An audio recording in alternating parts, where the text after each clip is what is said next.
Assalamualaikum warahmatullahi wabarakatuh. Halo rekan-rekan semuanya, perkenalkan nama saya Siva Lela Yusuf dengan nomor pokok mahasiswa 222154043 dari jurusan Pendidikan Biologi Universitas Siliwangi. Yang terhormat dosen pengempu mata kuliah Pendidikan Bahasa Indonesia Ibu Nita Nurhayati, Sarjana Pendidikan Magister Humaniora, dan rekan-rekan yang saya banggakan. Nah, pada video kali ini, saya akan sedikit membahas dari artikel yang sudah saya buat, yaitu mengenai dampak penggunaan media sosial terhadap kesehatan tubuh remaja. Yang dimana mungkin teman-teman sudah tidak asing lagi dengan kata media sosial, yang dimana teman-teman sudah saling berinteraksi dengan media sosial, yang dimana mencakup Instagram, TikTok, WhatsApp, Facebook, YouTube, dan lainnya. Nah, di samping keseruan dari menggunakan media sosial, ada juga dampak negatif dari penggunaan media sosial secara berlebihan terhadap kesehatan tubuh remaja.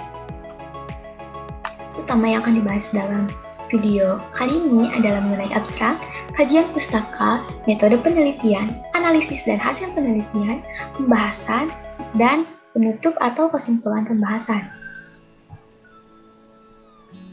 Selanjutnya yang pertama abstrak, yang dimana abstrak sendiri merupakan isi ringkasan dari penelitian yang singkat, padat, dan jelas, mencakup 250 kata atau lebih, dan berisi mengenai metode penelitian, data, serta hasil dan kesimpulan.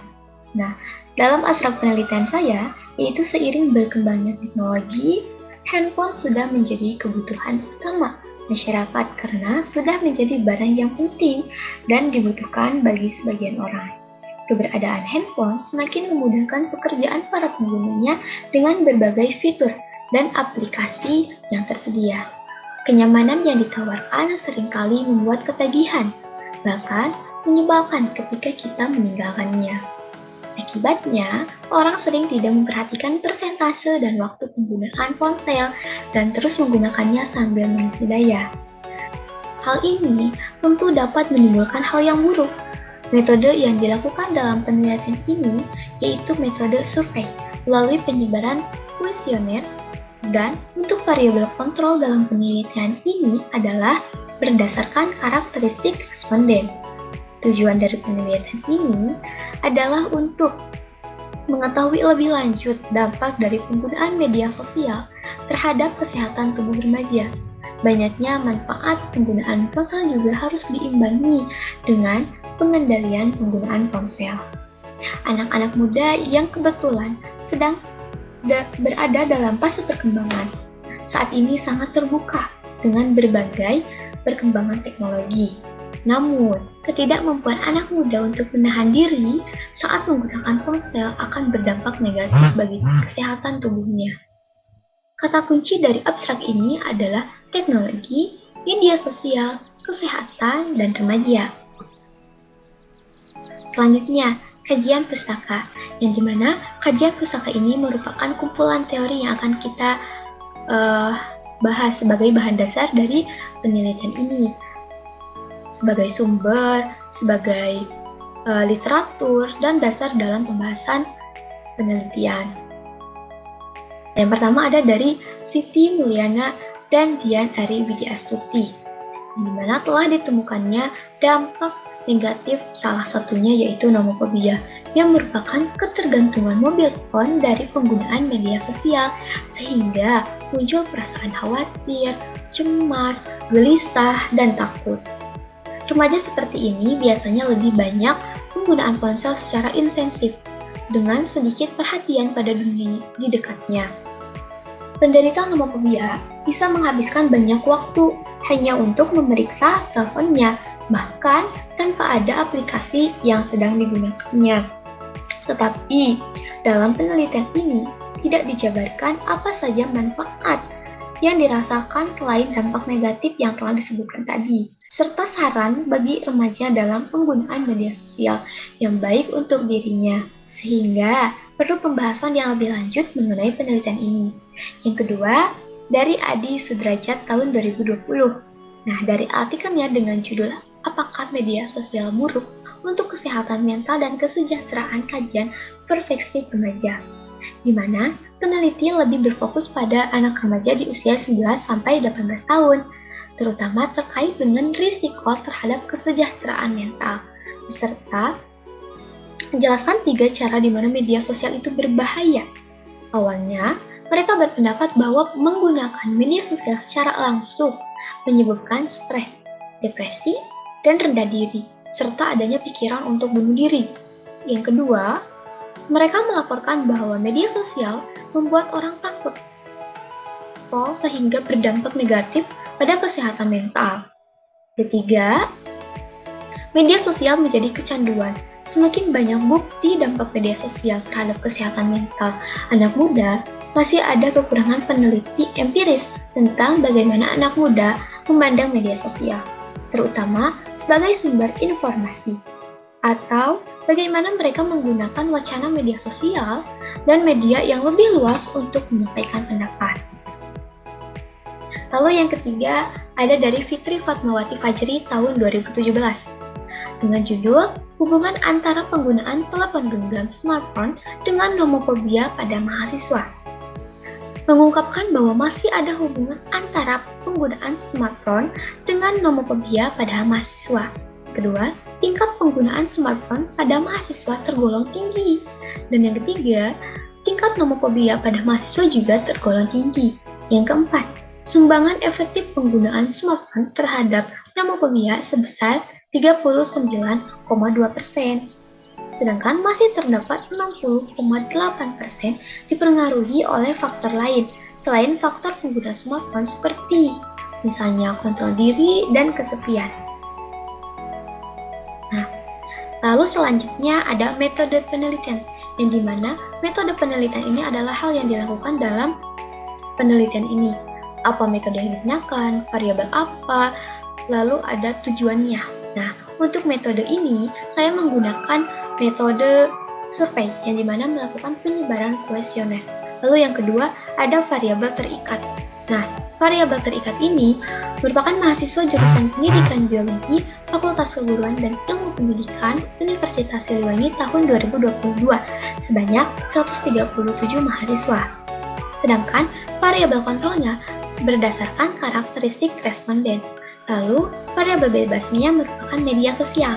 Nah, sampel yang diambil yaitu dari pengisian kuesioner. Nah, yang terakhir, tujuan dari penelitian ini adalah untuk mengetahui lebih lanjut dampak dari penggunaan media sosial terhadap kesehatan tubuh remaja. Selanjutnya mengenai analisis dan hasil survei. Saya sudah melakukan beberapa analisis serta survei. Yang pertama ada pertanyaan mengenai hal yang dirasakan ketika tidak memegang handphone. Nah, beberapa hal yang dirasakan oleh mahasiswa jurusan Pendidikan Biologi Universitas Siliwangi tahun 2022 yang terbanyak adalah yang rekan-rekan rasakan yaitu khawatir serta gelisah, di mana ketika tidak memegang handphone, hal yang pertama dirasakan yang paling banyak oleh rekan-rekan rasakan itu khawatir dan gelisah ketika tidak memegang handphone. Lalu ada rasa cemas dan sisanya yaitu mengenai takut. Lalu selanjutnya usia. Tentang usia dari analisis ini adalah dari mulai 16 sampai 20 tahun, di mana kebanyakan penggunaan media sosial yaitu dari usia 18 dan 19. Nah, sisanya itu usia 20 tahun. Nah, selanjutnya yaitu kondisi seperti apa yang menyebabkan rasa khawatir, takut, cemas, serta gelisah itu hadir. Kebanyakan para mahasiswa memilih ketika rasa itu khawatir ketika handphonenya kehabisan baterai. Nah, rasa ini, rasa khawatir, takut, serta cemas dan gelisah itu muncul karena ketika handphone yang mereka gunakan kehabisan baterai dan mereka lupa tidak membawa charger, sehingga menyebabkan rasa gelisah karena baterai itu habis itu muncul gitu. Lalu selanjutnya yaitu tidak ada jaringan internet. Ketika kita menggunakan media sosial, pasti selalu berhubungan dengan internet. Nah, ketika tidak ada jaringan internet, rasa inilah yang menyebabkan rasa khawatir, takut, cemas, serta gelisah itu hadir. Nah, lalu selanjutnya ada hal yang dirasakan selama menggunakan handphone. Para mahasiswa pendidikan jurusan biologi Universitas Siliwangi tahun 2022, yaitu paling banyak adalah selalu mengecek HP secara berkala, bahkan bukan karena akan mengirimkan pesan atau menerima pesan. Nah, hal inilah yang seharusnya dihindari gitu, karena kebanyakan para pengguna media sosial itu menggunakan handphone itu secara tidak tahu gitu arahnya, tujuannya gitu, karena selalu mengecek handphone setiap kali padahal tidak ada yang akan dilakukan itu. Lalu ada 37,5%-nya ketergantungan. Nah, semakin lama kita menggunakan media sosial dan satu hari saja atau bahkan 1 menit saja tidak menggunakan media sosial, maka kita akan mencari-cari handphone itu ada di mana. Nah, hal inilah yang menimbulkan rasa ketergantungan terhadap handphone. Lalu 12,5%-nya yaitu akan merasakan dampak positif dan negatif. Nah, ternyata selain dampak negatif yang mahasiswa pendidikan biologi rasakan, ada juga dampak positif yang mahasiswa pendidikan jurusan biologi itu rasakan gitu. Lalu benda yang sering dibawa oleh mahasiswa atau orang banyak itu, yang paling penting itu adalah ternyata selain handphone itu adalah dompet sebanyak 37,5% ada dompet, lalu ada uang 12,5%, dan ada dompet lagi serta uang lagi. Nah, selanjutnya hal yang didapatkan dari menggunakan media sosial adalah respon dari mahasiswa jurusan pendidikan biologi adalah ada yang positif. Banyak hal positif baru yang mudah mengetahui berita yang tersebar di media sosial. Namun, tidak dipungkiri banyak sekali hal negatif yang ada di media sosial. Maka dari itu, kita harus pandai menggunakan media sosial. Lebih cepat mengetahui informasi ataupun berita yang sedang terjadi. Ada hanya hal positif dan negatif, bermanfaat untuk komunikasi jarak jauh. Informasi terbaru, positifnya yaitu informasi penting terkait pembelajaran, dan negatifnya kebanyakan sosmed. Ternyata masih banyak lagi ya. Jadi mahasiswa jurusan pendidikan biologi juga tahu apa saja dampak negatifnya bagi mereka dan dampak positifnya juga bagi mereka. Nah, lanjut ke pembahasan. Dari survei yang telah dilakukan, ditemukan beberapa masalah kesehatan baik pada tubuh maupun mental remaja, di mana dengan munculnya rasa khawatir, gelisah, dan cemas ini menjadikan diri tidak tenang karena mereka pikirkan adalah tentang handphone. Dan penggunaan handphone secara terus-menerus atau berlebihan akan mengakibatkan daya tahan tubuh seseorang ini melemah, karena biasanya mereka menggunakan handphone tanpa tahu batasan. Dan di mana seharusnya malam dilakukan untuk istirahat, tetapi ini malah digunakan untuk main game online hingga larut malam. Di mana sejatinya tubuh memerlukan waktu tidur yang cukup untuk usia 18 sampai 40 tahun adalah 7 sampai 8 jam setiap harinya. Menurut National Sleep Foundation, lalu tubuh memiliki persentase waktu yang normal untuk aktivitas kita sehari-hari, termasuk aktivitas tidur kita. Kebanyakan orang memilih untuk tidur larut malam atau begadang, meremehkan manfaat tidur teratur. Meski sering kurang tidur di malam hari, bisa jadi sulit untuk menyelesaikan pekerjaan keesokan harinya. Tubuh juga tidak dapat menjalankan berbagai fungsinya dengan baik, sehingga dapat meningkatkan risiko berbagai penyakit. Nah, dan manfaat positif dari kita melakukan tidur dengan seharusnya itu bisa meningkatkan sistem kekebalan tubuh, karena pada saat kita tidur, sistem imun tubuh dapat berfungsi maksimal dalam memproduksi antibodi. Lalu yang kedua, mengendalikan berat badan dan nafsu makan.